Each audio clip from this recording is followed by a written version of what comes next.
புத்தக பித்தனுக்கு வருக. நான் முகமது ஃபிர்தோஸ். எல்லோருக்கும் ஆங்கில புத்தாண்டு நல்வாழ்த்துக்கள்.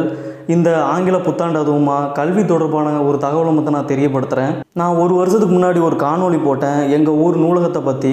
அதாவது திருநெல்வேலி மாவட்டத்தில் மேலப்பாளையத்தில் அத்தியடி மேலத்தெருவில் ஒரு நூலகம் இயங்கிட்டு வருது. அந்த நூலகத்தோட பேர் சிறுபான்மையினர் கல்வி மேம்பாட்டு அமைப்பு பல்நோக்கு நூலகம். கிட்டத்தட்ட 9000க்கும் மேற்பட்ட நூல்கள் அங்கே இருக்குது. இது 2004 தொடங்கப்பட்டாலும் இன்னும் வரைக்கும் எங்கள் ஊர் மக்களுக்கு இந்த நூலகத்தை பற்றியான விழிப்புணர்வு இல்லை. இந்த விழிப்புணர்வு சம்மந்தமாக தான் ஒரு கூட்டம் நடத்தப்பட்டுச்சு 31/12/2023.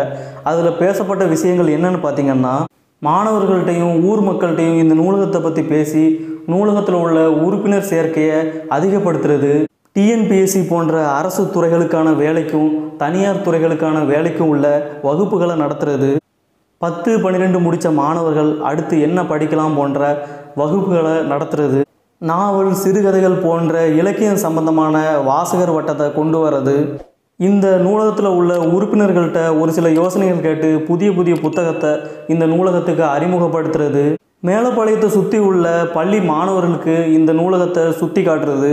இவ்வளோ விஷயங்கள் பேசப்பட்ட அதே நேரத்தில் இங்கே உள்ள நிர்வாகிகளுக்கு சில பொறுப்புகளும் கொடுக்கப்பட்டுச்சு. அது என்னன்னு பார்த்திங்கன்னா, இந்த நூலகத்தை பற்றியான விழிப்புணர்வை ஏற்படுத்துறதுக்கு ஃபேஸ்புக்கில் இதை பற்றி நம்ம தெரியப்படுத்தணும். அதுபோக இந்த நூலகத்துக்கு தனியாக இன்ஸ்டாகிராம் க்ரியேட் பண்ணணும். நூலகத்துக்கு வர நியூஸ் பேப்பர், வேலைவாய்ப்பு சம்மந்தமான மேகசின்ஸுக்கு இதுக்கெல்லாம் ஒரு சில பேர் பொறுப்பெடுக்கணும். பழைய சிலபஸான பொறியியல் சம்மந்தப்பட்ட புத்தகங்களை முதல் மாடிக்கு இடமாற்றணும். இப்படி இன்ன பிற பல விஷயங்கள் பேசப்பட்டிருக்கு. இது எல்லாம் ஒரு மாதத்தில் முடிக்கிற மாதிரியும் அறிவிக்கப்பட்டிருக்கு. நீங்கள் மேலப்பாளையத்தை சுற்றி இருந்தனா இந்த நூலகத்தை ஒரு முறையாவது வந்து பாருங்கள். இதை வச்சு பயன்பெறுங்க. அப்புறம் உங்களிடமிருந்து விடைபெறுகிறேன். நன்றி.